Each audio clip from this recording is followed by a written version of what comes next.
Hey Ben, Tiffany here with GPS and Track.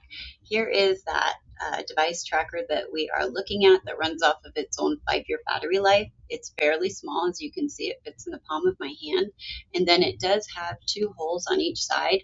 That would be what you would use for mounting it with the screws and the lock nut bolts, so it's securely secured on the trailer.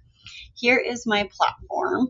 As you can see, you would have all 30 trackers or devices listed here. Anytime you clicked on one of them, it's going to give you the exact location on here as well as on the map. It's going to take you right to that exact trailer. Here is the map and what it looks like. I'm looking at it from the mapping point of view, but you can look at it from the satellite type of view, like looking at a picture as well. And then those different alerts we can set up. But let me know what other questions you and your partner have. Reach me back at the number that I talked to you this morning. I look forward to speaking with you.